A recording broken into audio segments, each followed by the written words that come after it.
1919 ജനുവരിയിൽ അമേരിക്കയിലെ ബോസ്റ്റൺ നഗരത്തിൽ 20 ലക്ഷത്തിലധികം ഗ്യാലൻസ് മൊളാസിസ് നിറച്ചിരുന്ന ഒരു ടാങ്ക് പെട്ടെന്ന് പൊട്ടിത്തെറിച്ചു.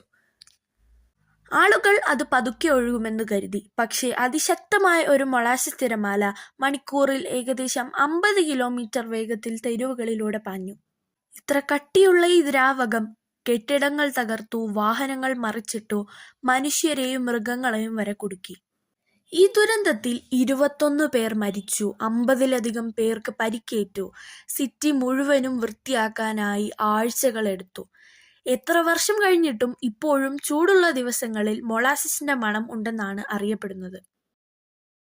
അപ്പോൾ നിങ്ങൾ പറ, മധുരമുള്ള ഒരു സിറപ്പിന് പോലും ഇത്ര അപകടകാരിയാകാൻ കഴിയുമെന്ന് നിങ്ങൾ വിശ്വസിക്കുമോ? അല്ലെങ്കിൽ ഇത് ശരിക്കും ഒരു സ്വീറ്റ് ട്രാജഡിയാണോ?